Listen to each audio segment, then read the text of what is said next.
ギスの人たちは本当に日本人にすごく似てるんだよね。陸路国境越えもバス来ないしさ、商売そっちのけでチェスやってました。Thank you Thank you。 3人体制でやってくれるみたいです。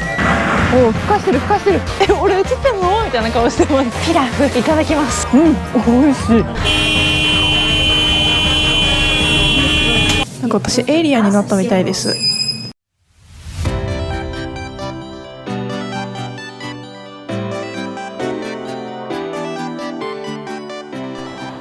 皆さんおはようございます。今現在私はですね、カザフスタンのアルマトイにいます。アルマトイではね、なんだかんだ5泊して前編と前々回の編を見ていただければわかるんですが、アルマトイのねバザール街歩き編とアルマトイからちょっと離れたね湖鑑賞を楽しみました。で本日ね、もうアルマトイもうお腹いっぱいなんで、今日からね、キルギスの方に入国しようと思います。キルギスどこにあるのって話なんだけど、カザフスタンの真下です。なんでアルマトイからだいたい 5,6 時間で、越えれると思うんで、とりあえずね今アルマトイのねバスステーションに向かいます。それでは本日キルギス編スタートです。はい、今ね、バス30分ちょいほど乗って着きました。ここの大きなバス停、サイランバスターミナルっていうのかな、ここから、ビシュケク行くのチケットを買えるという情報をネットで読みましたので来てみましたが、はい、とりあえず館内入ってみます。館内入ったら右に行ってください。はい、今ねビシュケク行きのチケットをゲットしました。位置はね、入ってきて一番右側に来ると奥の方にねこちらのカウンターがあります。10時発だね。これを持って外に出ればいいなと思います。はい、今ちょうど来ましたね、ビシュケク行きのバス。ミニバスとかじゃなくて普通のバスなんだね。なんかこのバーコード見せれば多分いいんじゃないかな。そうそう、料金がね、3000テンゲでした。以前までは2800テンゲだったらしいんだけど、今はもうね3000テンゲということで値上げしたみたいだけど、まあぴったりでね使いやすいよね。私はもう3000テンゲぴったり残してたんで、はい、これでね、カザフスタンのお金は全部使い切れたなという感じで、キルギスのお金はね、なんと私前回キルギス1回行ってるんだよね。でキルギスで体調をもうぶり返してダメだってなって一時帰国してるんで、一応キルギスのお金はあるんで、とりあえずキルギス着いてから両替は今回しないです。はい、まあ、こんな感じでね荷物預けれるんだね。荷物預けて乗り込むっていう感じだと思います。ちょっと行ってみます。はい、今乗車したんだけど、乗客の方に聞いたらね、これ座席番号あるみたいで、私35だったんで上の階に来ました。こんな感じ、上の階席番号が上にこういう感じで、振ってあるんで35を探します。35ここっすね。あ、自然光自然光。暑いマジで。うちなんで今日さ暑い中長袖着てるかと言いますと、見てくれた方は分かると思うんだけど、アルマトイの大きい川にね15キロ登山したわけです。でね、私何も考えないでタンクトップで日焼け止め塗らないで行ったわけ。したらさ、ここさ日焼けで真っ赤っかになっちゃってるわけだから、リュック背負ったらもう破れちゃうでしょ、私の皮膚が。なので、もう泣く泣くねこの今日マウンテンパーカー羽織ってるっていう感じなんですが、暑いんで脱ぎます。いや暑かった。でね、今調べたらね、今回ビシュケクまで行くんだけど、一回ねカザフスタンとキルギスの国境を挟むんですよ。コルダイっていう、今いるアルマトイからコルダイっていう国境に行って、コルダイからキルギスの首都のビシュケクに行くっていうような感じで、アルマトイからコルダイまではだいたい210キロあって、国境のコルダイからビシュケクまではだいたい25キロぐらいで1時間ぐらいでした。もしかしたら出国検査入国検査で1時間ぐらいかかっちゃうかもしれないから、そしたらまあ5時間ぐらいかかるんじゃないかなっていう風に見ときます。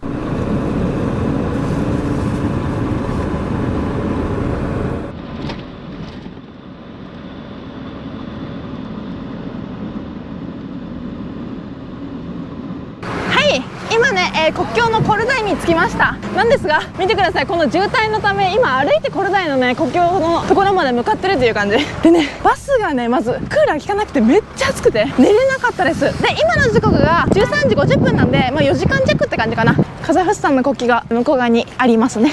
行ってまいります。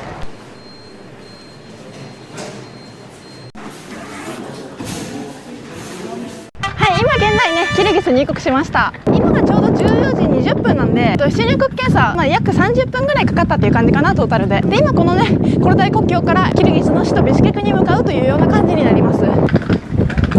はい、今ね激アツの中ねコルダイの国境でビシュケク行きのバス待ってんだけど永遠に来ないんですね。何分待てばいいんだろうって、もうなんかこの後ろで火炊き始めたし、暑いよ暑い。ビシュケク行きまでのバスを払ったんですから、さすがに急いでないからちょっと待ちたいと思います。とにかく暑い、めっちゃ暑い。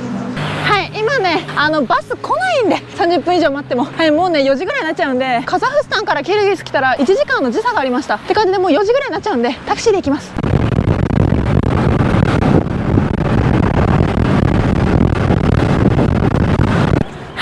ね着きました。1時間ぐらいで送ってもらいました。でね、今もうホステルまで着いたんでチェックインしたいと思います。いろいろハプニングがありましたが、30分ぐらいねコルドイ国境でずっとビシュケク行きのバスをずっと待ってたんだけどね、自分たちが乗ってきたバスを。もう半分ぐらいがみんなタクシーで帰り始めてから、私ももう諦めないと、マジタイムイズマネーだなと思って、時間はお金じゃ買えないなと思って、お金で時間を買いました。今回泊まるお部屋はね、男女共用ドミトリーで1泊1300円ぐらいでした。はい、3階来たらありました。エヴァアットホームって書いてあるね。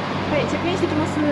はい、今ねチェックインしました。カーテン付きで、しかもね下段がいいってリクエストしてたから、ちゃんと下段取っといてくれて、ロッカーめちゃめちゃでかい、ベッドめっちゃ広いです。多分私今まで何十箇所っていうホステル回ってきてるけど、一番ベッド広いです。あ、バスタオルもあるだね。バスタオルもあって、充電プラグ2個ついてます。なんか柱が邪魔だけど。で、はい、ライトがありまして、わかる？これめっちゃ広いの。めちゃめちゃ広いです。で、ロッカーめっちゃ広い。めちゃめちゃでかいスーツケース何個か入りそうな感じです。はい。で、クーラー効いてて、デスクもあって、はい、今ねちょっとねついでにお手洗い紹介しますね。お手洗いこんな感じでめちゃめちゃ綺麗。トイレットペーパーも完備してます。で、ハンドソープもちゃんとあって、シャワールームみたいなのがあるんだけど、ちゃんとカーテンあって、めちゃめちゃ清潔感ある。なんかシャンプーとボディーソープとかなんかあるんだけど、上からも出てくるし、この取れる式ありがたい。取れる式、上から式じゃなくて、あとちゃんと S 字フック、私使わないで済むフックあります。なんかホステル内でもいろいろ売ってるみたいなね。お菓子とかも40サム50サムとかでちょっと割高かもしれないけど、万が一体調崩した時とかは全然ここでいいね。お水とかなんか備蓄みたいなやつも買えるから。で、電子レンジ、ペーパー、ポットまであって、あとねコーヒーとか適当に飲んでいいよって言われたティーとコーヒー、食器もあって、アイロンまであって、こっちでね洗い場と、あと洗濯機がありますよみたいな感じでしたね。ちょっと一段落したら外出ます。ほいや、またおすすめですここ。はい、今ね、ホステルから出てきました。ここからね歩いて30分ぐらいの距離のところに、美味しいで有名なのか分かんないけど Google 評価がいいお店があったんで、バスで早めに行って早めに飲んで早めに帰ろうかと思います。めちゃめちゃ混んでる。すごいね、めちゃめちゃ混んでます。20ソムでした。20ソムで乗るときに前から入って、お茶に20ソム渡せば乗れます。はい、まだついてないです。なんでかっていうとね、全然逆方向に進んだため、遠ざかったんですが、今からもうタクシー乗って、行きたいと思います。160ソムです。はい、タクシーはね本当に時間通り普通に来てくれて順調なんですが、変わらずやっぱり運転めっちゃ荒いですね。私オシュにいる時のキルギスってすごいさ、ほんわかしてて穏やかな人が多いなって感じだったの。なんだけどさっきさバス乗ってたらさ、なんかバスのおっちゃんもすっごいオラオラだし、バスの中に乗ってるこっちのビシュケクの民はすごいやからが多くて、ちょっと怖かったですね。こんな感じなの？ジャカルタと被ってるんだけど、すごいビシュケクたまたまかもしれません。はい、はい、レストランビール求めて向かっていきます。いや今着いた。もういろいろあってね、今19時20分です。着きました。こちらです。ナバットレストランっていうのかな、ナバットっていうお店に来ました。はい、今ねテラスの席空いてないって言われたんだけど、10分ぐらい待ってやっとね座れました。で、今お願いしたのがね、ビールの種類結構豊富にあって、でビール以外にもワインとかいろんな種類あるんだけど、このアーバンっていうビールと、こちらの、ピラフ365ソムのやつ1個お願いしました。はい、皆様今ビール来ました。めっちゃでかいのね。でね、私びっくりしたんだけどさ、今気づいたんだけどね、見てこれさ、どっかで見覚えあんなと思ったの。私アルマトイで行ってます、このお店。確かに似てんだよね。テラスの感じもこんな感じのさクッションがあってさ、これ見た瞬間にえっと思ったの。すごいなんかいろんなことがありましたが、どうかね楽しい旅になりますように。それでは皆さん、はい、乾杯です。乾杯。うまい。さっきいろいろあった話をしますと、タクシーの運転手はめっちゃいい人だったの。なんだけど電波状況があんまり良くなくて、違うところにねピンが立ってたらしくて、違うところに降ろされたので、そっからね30分ぐらい歩いたのよ。で、30分歩くついでに ATM を探そうと思って、ちょっと遠回りしながら ATM 探したんだけど、1個だけ唯一あったのね。一応キャッシングできるうちにしとこうと思って ATM 行くじゃん。そしたらなんかカード入れてもカードをタップしても動かないの、 ATM の機械が。で、なんでと思って、係員のおっちゃんが座ってたから、係員のおっちゃんに言いに行ったら、あ、今 ATM の中のお金ないよって言われて、みたいな。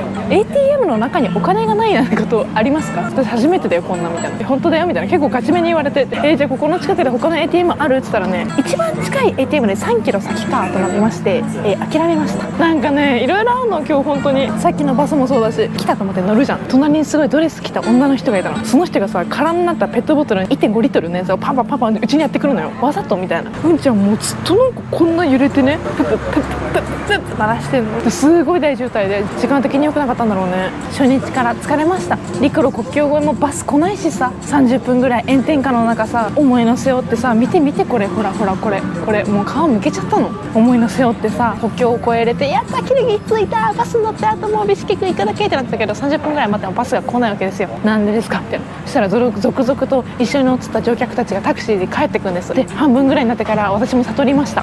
これビール飲む時間もなくなる。いくらね時間がある旅人だとしても、今日朝早くからせっかく自分頑張って起きて行動したのに Thank you 来たピラフ、はい、もう何でもいいです。もうはい、バス来なかったけど何でもいい。ピラフです。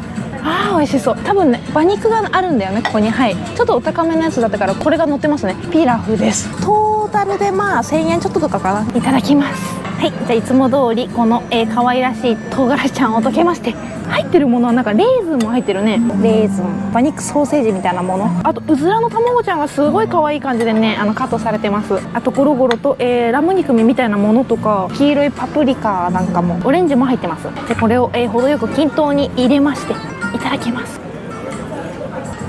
意外とあっさりしてる。美味しい。お塩振っちゃう。お塩胡椒だった。お塩かと思ったら胡椒でした。これがお塩だった。はい、塩分過多って感じで、今日いっぱい汗かいたから塩分過多でいいです。いただきます。幸せ。ちょっとこのソーセージいただきます。ソーセージいただきます。美味しい。このソーセージなんかのハーブが効いてる、クミンのようなカルダモンですかね。知ってる名前言ってるだけなんですが、素敵な香りがします。美味しい。ちょっと味があっさりしてるなと思ったからお塩を振るじゃないですか。お塩の味がしないんです。味がしないお塩ってことでいいですか。見て、まだ8時なのにこの明るさです。それではゆっくりとこちらのピラフ食べていきます。はい、ごちそうさまでした。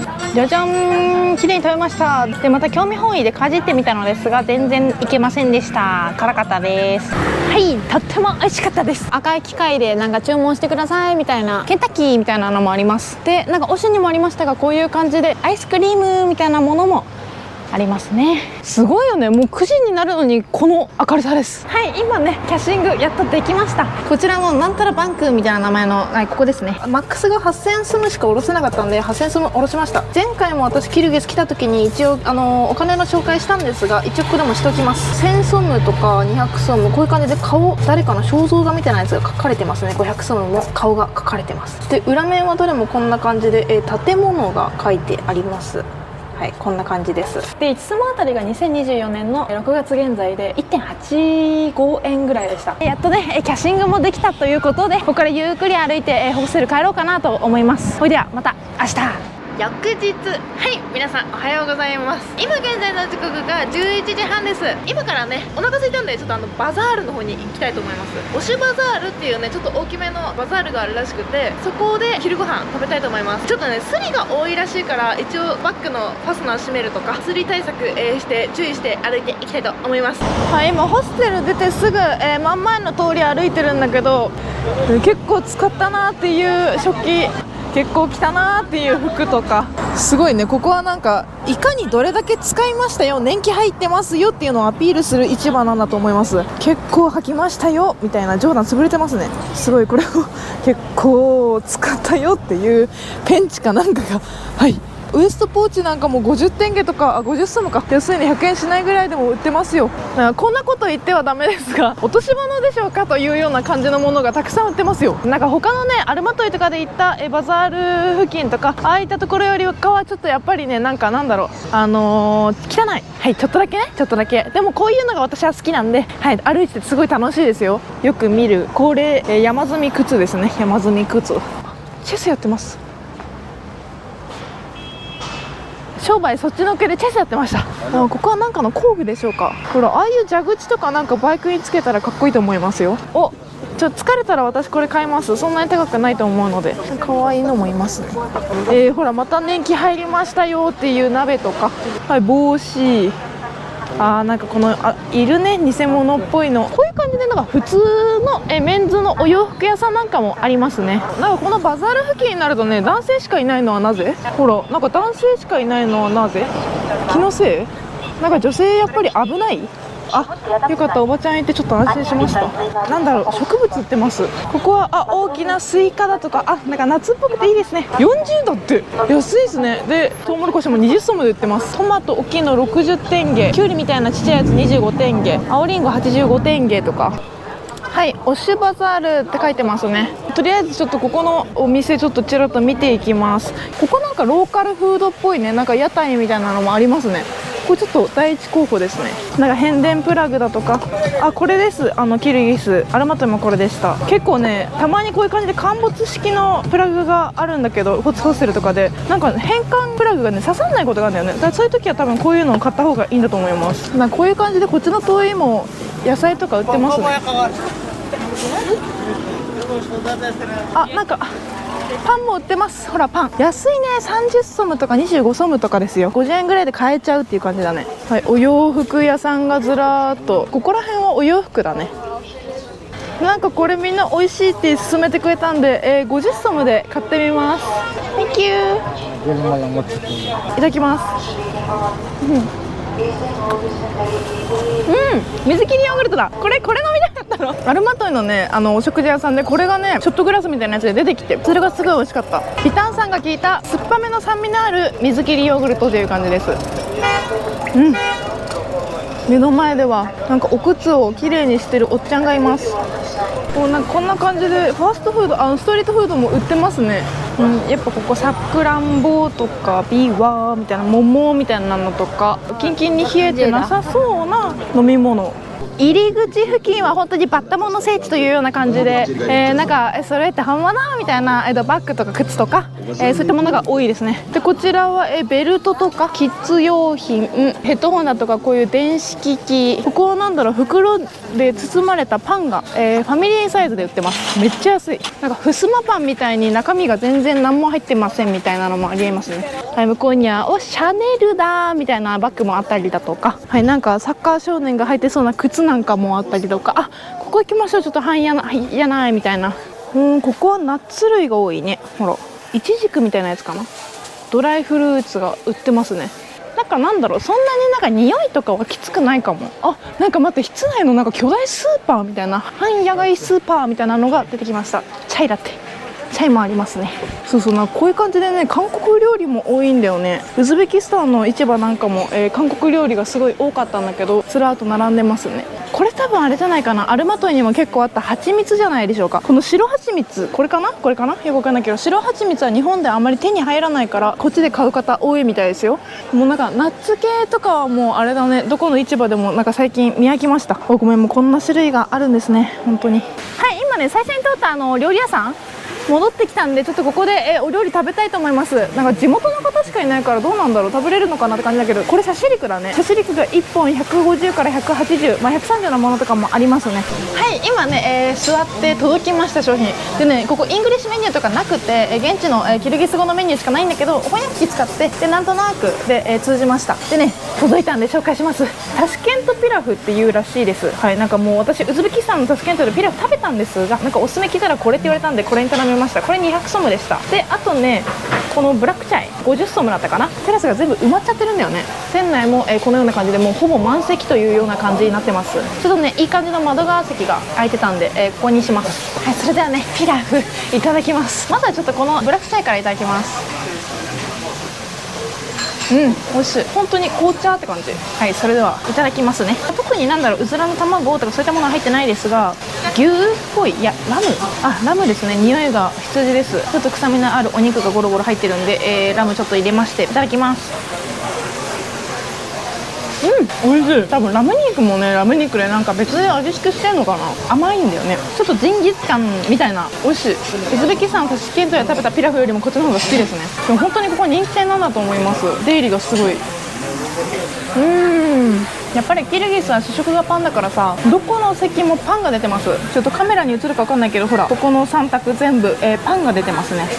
向こうのおばちゃんたちもチャイとラガマンかなあとパン食べてます。パンが主食なんですって。おすすめってだけある。でここのお店の名前がちょっと本当に分かんないんだけど、ここのね読み方が分かんないんだけど、この赤文字のやつがお店の名前です。はい、通じ AS で、表示されます。ここはオシバザール周辺のやつで探してみてください。やっぱ美味しいご飯を食べて美味しいビールを飲んで、私は旅の充実度が上がります。はい、今ね食べ終わりました。じゃじゃーん、すごい綺麗に食べました。意外とさらっとね、お皿にも油があまり残らないような感じで、そんなに重すぎずっていう感じで食べやすかったです。ちょうどレシート持ってきてくれて、プラス10%で247ソムっていう感じです。めちゃめちゃコスパいいですね。ごちそうさまでした。はいはい、お腹いっぱいです。美味しかったです。お肉屋さんなんかもありますね。でこっちは八百屋さんだね。大きなスイカみたいなのがあるね。なんかこっちのおばちゃんたち可愛いんだよね。なんかここはソーセージ屋さんですね。これで120だよ。こんな大きいので100ですね。サンダルは、200ソム。ここにもパンが売ってますね。1個25だからめちゃめちゃ安いね。なんかもちもちそうだったら買いたいんだけど、まあどこも大体こんなに大きいのに25から30ソムで、買えちゃうよって感じですね。あ、バケツにイチゴ可愛らしい。ここはお菓子屋さんですね。なんか駄菓子屋さんみたいな感じなのかな。ペロペロペロペロとかいろいろあります。こっちお洋服屋さん、アディダスっぽいやつとかナイキっぽいやつとか、そんな感じです。キルギスの人たちは本当にモンゴロイドっていう部族らしくて、日本人にすごく似てるんだよね、目鼻立ち。確かに本当にそうなのよ。昨日乗ったタクシーのおっちゃんもキルギス人だと思ったよみたいなことをね、なんかそんな感じのことを多分言ってたの。多分ね、やぽややぽやみたいなこと言ってて、あ、そうそうやぽやみたいな、俺っちキルギスだよ、キルギスやぽや、キルギスやぽやみたいなことを言われて、あ、なんか相性いいんだよね、確かそうだよねみたいな感じの会話をしました。多分ね、意思疎通できてればそんな感じの会話だったと思います。すごい笑顔だったから、お互い笑顔であれば、地球救えますので。なんかロシアの人ってなんかむやみに笑うことはあんまり良くないみたいなのを言われてるらしくて、なんかそっち系の人は確かになんかスンとしてるイメージですが、キルギスの方すっごいニコニコニコニコしてます。ちょっと街散策遠くに歩いて行ってみようかな。はい、今ね私バスの中にいます。これブーってうるさいのこれです。これ昨日これで頭やられたんですが、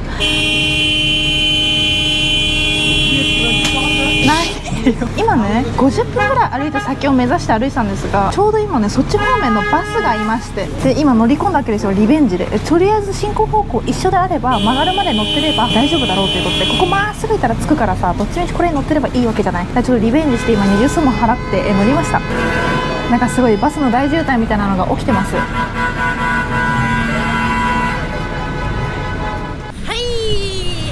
本当に、3分ぐらいしか歩いてないところにオペラ座着きました。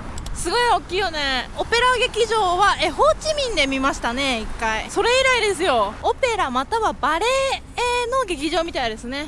上にはなんか天使のような人々が多分バレエ踊ってるんですかね。日本ではねあんまり馴染みのないバレエに触れられる、旧ソ連の国、いいですね。はい、柱は大理石のような柱になっていて、なんか女の子もパシャリと、撮ってますね。天井は本当に水色になってます。平和の象徴の鳩が、天井にいますね。あそこに巣を作ってるんでしょうか。いい迷惑でしょう。ここから糞が落ちてきたら、やっぱ落ちてくるんだね。ほらなんか落ちてるもん。なんかこういったなんだろうな、バレエのなんかもありますね。すごい綺麗です。なんか日本じゃこういうの見れないから、こういうのに触れられるだけでもなんか貴重な経験という感じで、いいですね。一度見てみたかったので、来てみました。オペラ座ハウスでした。このもんでいいですか。ごめんなさい。なんかはい、今現在私がいるのはね、アラトゥスクエアっていうところです。ビシュケクの本当に中心で一番観光名所として人気があるところと言われてるみたいです。でアラトゥスクエアに何があるかっていうとね、私の今目の前にね、モンゴルと戦った英雄のマナス像があります。騎士軍みたいな感じでかっこいいですね。調べたところね、マナス女子誌っていうのが語り継がれているみたいであるんだけど、そのマナス女子誌っていうのがね、交渉文学の中で世界最長と言われているみたいです。はい、アラトゥスクエアは今調べたらね、デモの起点ともなるみたいだね、こっちの人たちの。はい、私はさっぱり誰か分かりませんが、どっかにはなんか過去のその共産主義者のレーニンがいるという情報は見ましたが、あそこにもマナス様がいますね。はい、マナス像でございます。キルギスの国旗があって、情報だと、共産主義崩壊とともにレーニン像がどっかに移設されて、で今はマナス像が中心となっているという情報を見ました。なんか見てください、こういうのすごい和みます。かわいいお花。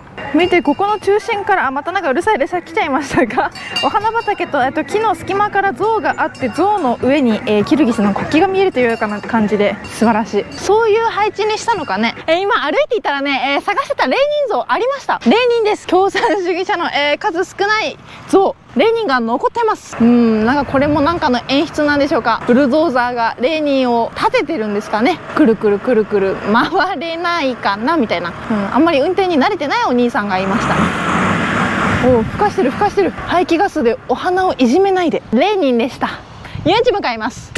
はい、皆さん着きました。遊園地。はい、私は高所恐怖症でなんかじわりじわりと登る系あんま好きじゃないので多分乗らないんですが、結構築年数経てて、危ない乗り物が多いみたいですよ。乗ってみたい方はぜひキルギスビシケク来たら遊園地来てみていいと思います。平日なんで人も少ないんでね、ゆっくり見れそうです。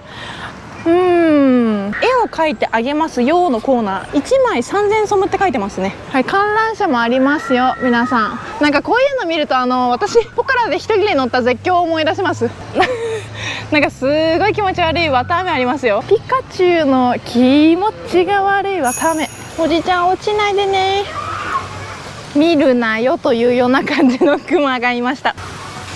ほら、俺映ってんのみたいな顔してます。してますちゃんと。あ、皆さん噴水がありました。噴水、はい、噴水です。皆さんこれは公式じゃないシュレックですよね。皆さん俺のロバと一緒にいますよ。シュレックが私のパパみたいです。シュレックパパ。ハムスター気分を味わいたい方が乗るやつですねこれ。遊園地といえば皆さんは何を思い浮かべますか？そうです、メリーゴーランドです。メリーゴーランドなんかもありますが、何ですかこの人気のなさ。すごい誰もいないですよ。あ、なんかいい年こいた大人が一番はしゃいで写真撮ってます。私みたいです。あ、私トランポリンでそういえば捻挫したことはあります。それ以来トランポリンしてないんですが、最高に楽しそうで可愛い可愛いです。今回は、乗りません。何もなんか見て満足しました。ということで、今からねホステル方面に歩いていくんですが、ちょっと古びた映画館があるみたいなんで、ちょっと古びた映画館見て帰りたいと思います。はいはい、皆さん着きましたよ。 Google の口コミによると館内がねロシアなんだって。館内がロシアって意味が分かんないんだけど、口コミ情報によるとなんかすごい館内がロシアロシアって言ってるんですね。本当に廃れた感じでなんか味が出てます。じゃじゃん。はい、こんな感じで全然ここも観光スポットではなく、地元の方たちがね暇な時にここで映画を見るというような感じのシアターになっているんだと思いますが、皆さん全然興味ないかもしれないけどちょっとお付き合いください。あー、See? OK? 全然ロシア感ないじゃん。何なんかね、男の子たちはなんかスタッフかと思ってなんかすごい映り込んできたけど、全然そんな感じではなかったんです。なんかディズニーランドのすっごいかそった、イートインコーナーみたいな感じになってますね。あそこ私の大好きなアバターがありますよ。はい、こういった感じでシアターが1と2って書いてますが、1と2しかないんでしょうか。4と5があるんで3はどっかにあるはずです。はい、3ありました。あそこですね。7もありました。結構シアター数は多いですね。ディズニーランドに来ていますみたいな感じですが、はい、これロシア感あるみたいです。こんな感じみたいですよ。寿司、皆さん見てください。でも全然寿司じゃなくカリフォルニアロール感が出てますが、あるあるですね。このような感じになってました。何ですかこれは。左側にはなんか修学旅行のような、続々と若者たちが歩いていきましたね。ここから多分ねホステルまでは30分ぐらい歩いたら着くと思うんで、ちょっと、帰ってきたいと思います。はい、なんか今ね歩いてたらすごいね都会みたいなところに来ました。SIM カードのお店なんかもここの通りにすごい多くて、ファストフード店とかコーヒーショップなどいろいろここら辺は多いですね。ここは本当にビシケクの中心地になるんですが、賑わっている印象です。でやっぱりねウズベキスタン、カザフスタン来ましたが、キルギスも同様こういったスクーターがすごい多いです。はい、今ね、帰ってたんだけどね、ちょっと1時間ぐらいあるところにねとどまってまして、なんでかというとね、はい、皆さんもおきつぎですよね。私髪の毛こんなに伸びちゃいました。旅してもう半年以上、約1年にはまだなってませんが、結構経ってんで、1回も染めてないんで、もうここのこの髪の毛が最初ここにあったのにもうなんか後ろの方に行ってしまって、前から見たらもう黒髪の人みたいになってるんじゃないですか。すごい嫌なの。黒髪は私あんまりテンションが上がらないという現象が起きてしまうので、もうそろそろ染めたいなと思ってて、でキルギスにはね結構染めてる方が多いからワンチャンいけけるかもと思ってね、今ねちょっと評価のいいサロン、なんて読むのか分かんないんだけど、こちらのサロンに今ね、行ってきまして、で英語は当然通じないのでずっと翻訳機で、交渉してまして、なんとね予約しました。今日がいいって言ったんだけど、今日はもうねもうみんな退勤しちゃうよみたいな感じで、だから帰るんですねっていう感じで、じゃあ明日でいいって言ったら、あさってかなみたいな感じで、あさってみたいな、あさってには私湖付近に行こうかなと思ってたんだけど、でも湖付近まで行ったらもういつ染めれるか分かんないなと思って、分かったって言っちゃいました。なんでね、あさって、皆さん今回のキルギスビシケク編、私カラーチェンジします。髪の毛喜んでるのは私だけでしょうかという感じでね、本日は特にやることないので、推しバザールにねまた寄って帰ろうと思います。はい、今ね50ソムのアイス買いました。 Thank you。なんか座って食べて良さそうなところあったんで座って食べます。ここ座ります。あー疲れた、すごい歩いた。はい、いただきます。もちっとしてる、ちょっとだけ。すごい周りに広げてさ、盛られたからすごい垂れるの。普通にやってくれればいいのに、まあ美味しいです。ちょっとここで一段落したら散策します。またはい美味しかったです。アイスクリーム、こっちのアイスクリームって美味しいなと思った。ウズベキスタンで食べたアイスクリームもうすごいね革命起きたので、やっぱここってさヨーグルトとか牛乳とかやっぱそういう牛とかさ、そういったものが有名だから美味しいのかね。でね、キルギス来て思ったけどね、夕方ぐらいになってからすごいね風が強くなるので、なんでなんだろうね。でもそうさっきのさ髪の毛カウンセリングしてくれた女の子たちすごいね丁寧にやってくれました。もう何も嫌な顔せず、なんかむしろなんかイングリッシュ喋れなくてごめんねとかって翻訳されて、なんかごめんねみたいな、すごいなんかそんな感じの会話をしててね、なんかキルギス人っていいなと思いました。なんか日本人ってやっぱ似てるね。相手のことを思いやるみたいなのってキルギスって珍しくあるなと思いました。はい、なんかすごい美味しそうなの売ってるんで、これマンティオロマ何これ、結構大きいな。なんか出してくれそう。おおワンですソラク。はい、今ね、ゲットしました。ちょっとねさっき座ってたところに行って食べてみたいと思います。はい、今ねさっきのところに戻ってきました。なんか変な感じになってしまうのですが、また足の間にねセルカブを挟んでます。これ、もう名前忘れましたが、50様の中よくわかんないやついただきます。じゃがいもが細長いじゃがいもが入ってます。生地はマンティーとか餃子の生地って感じです。普通に美味しい。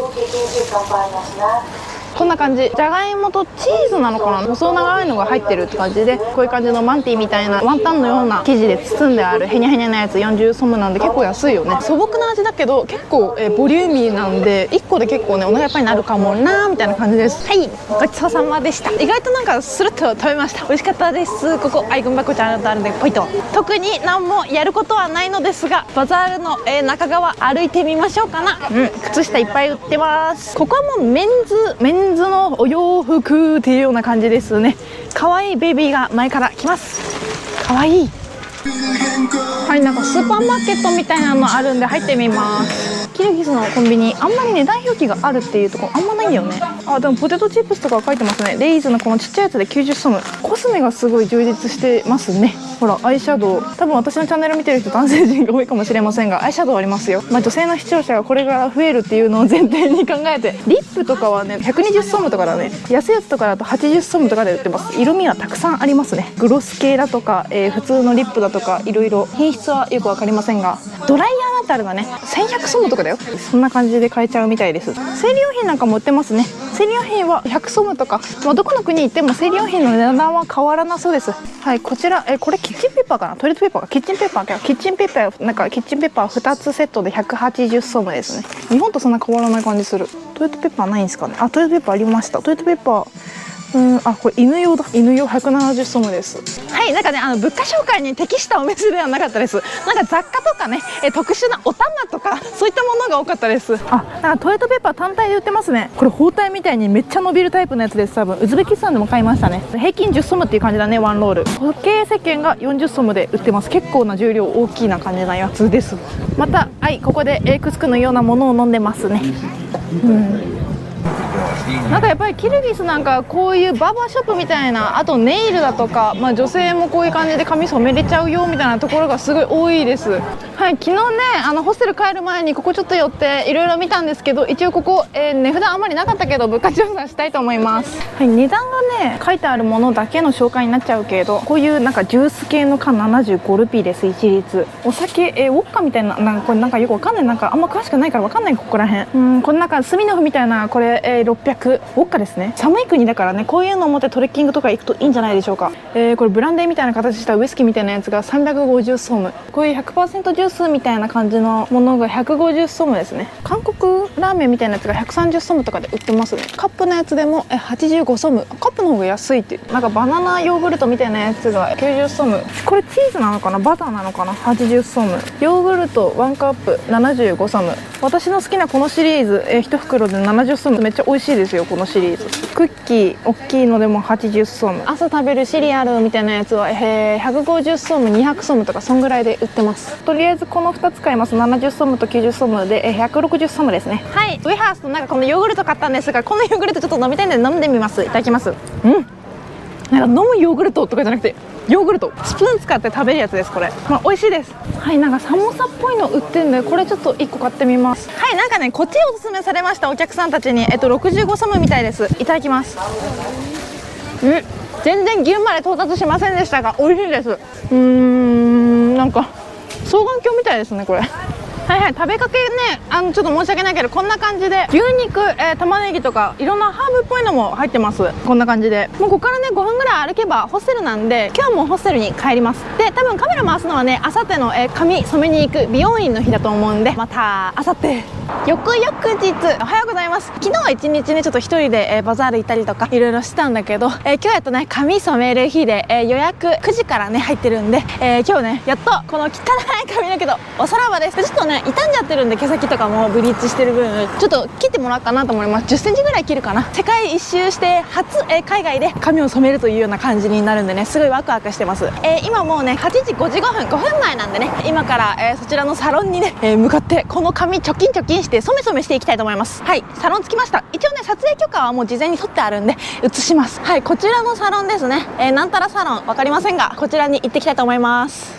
今ちょっと写真とね、翻訳機を使っていろいろねお願いしました。で私ねバレイヤージュっていう感じで2色ね髪色を入れたいなと思って、それを今提案したらね、予算がだいたい1万ソムに、8時間です。なんで今9時なんで、9時半スタートぐらいで5時半ぐらいだね。はい、今日もこのために1泊延長でねホステル取ってるんで、今日はもう髪を染める日ということでお願いします。3人体制でやってくれるみたいです。すごいなんか日本でさ、私はいつも同じ人にずっと何でも染めてもらってたんで、違う方に染めてもらうのが久々ですね。もう髪が傷んでるからね、ちぎれないかっていうのが心配。多分日本のカラー剤よりもだいぶね強いカラー剤使ってると思うから、銀紙を巻いてね色抜くっていう感じかな。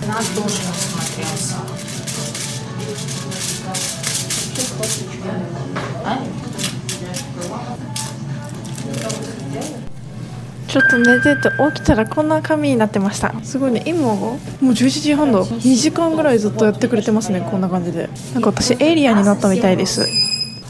はい、皆さん起きたらこのような感じになってました。今ねちょうど3時間ぐらい経ちましたね。あと5時間ぐらいって感じで、多分今色抜いてるんでしょうね。はい、このような感じで私は今から宇宙に行けるような感じのコーデになりました。でね、すごい親切にねコーヒー用意してくれました。微妙に私の手に届かない位置に。日本みたいだよね。海外ではこういうの出てこないと思ってたんですが、はい、いただきます。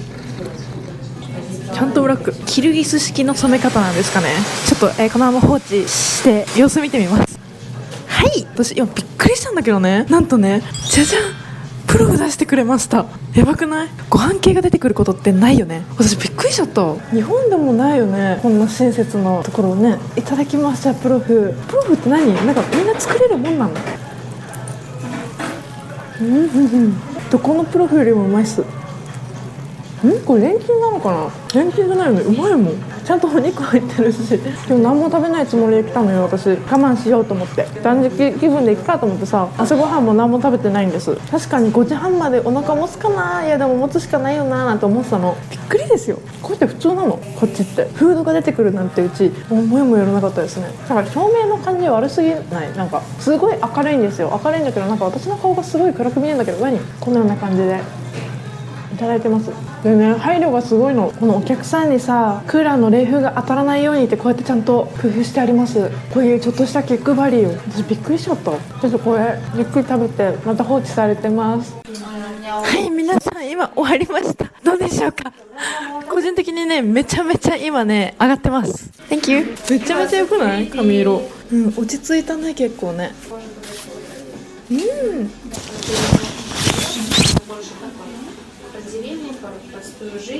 仕上がりをね撮ってくれてます。皆さんどう映ってますか？私は見れないですが、編集してる時に初めて見ますが、良くないですか？この色とてもいい色です。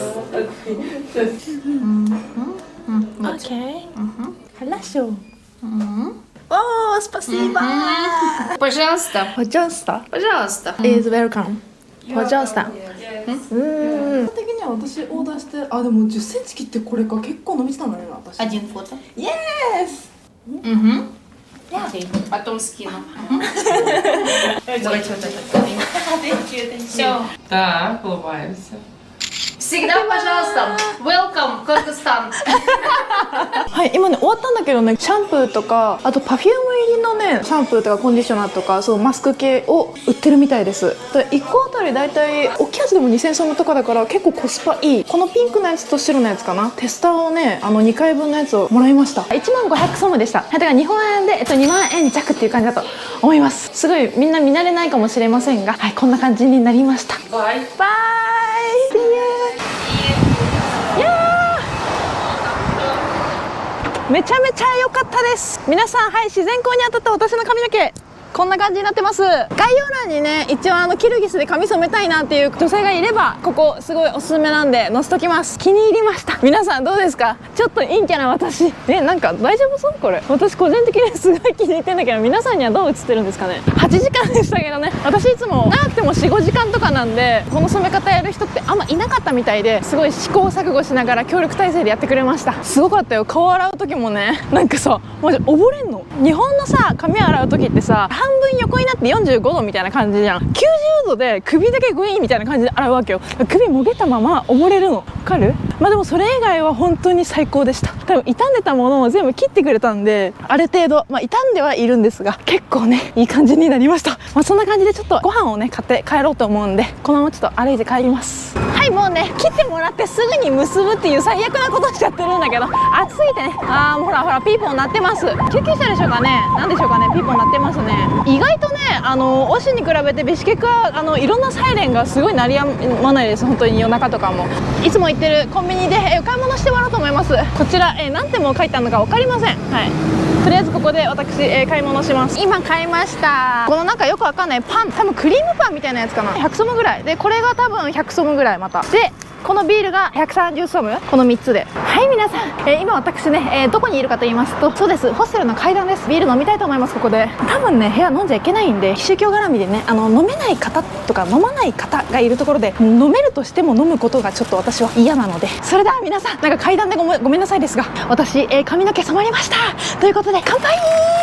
何か分かりませんがタイの真犯に似てます。すごい似てる。読み方教えてください。なんて言うんですかこれ。なんか嫌だよね皆さん。髪の毛切ってさ、なんか女子力高めたと思いきや階段でビールを飲んでしまう女、嫌ですよね。私も嫌です。でもそんなこと言わずにここまで見てくださってる方、少なからず皆さんちょっと私に興味があるということでしょうか。これから末永く、お付き合いしていきましょう。ぜひねキルギスで見かけたら、この緑と白のやつ、もしかしたらカザフスタンとかそっち系のビールかもしれませんが、色は、ウズベキスタンですし、飲んでみてください。美味しいです。本日もねここまでご視聴いただきありがとうございました。少しでもねキルギスのビシケクってこんな感じなんだなとか、ビシケク、旅行気分を味わっていただけたらグッドボタンお願いします。チャンネル登録もねよかったらしてください。最近はねインスタでリアルタイム更新してるんで、そちらもねフォローしてくれると嬉しいです。という感じで、これからね、次の動画からは私このリニューアルした髪型でいくと思うので、明るい髪の毛が良かったとかは言わないでください。私これ気に入ってるんでやめてくださいね。前の方が良かったって言ったら前の髪型に戻したくなっちゃうんで、私単純なんで、今の髪型がいいですよね、熱々というような感じで、次の動画でお会いしましょう。またね、バイバーイ。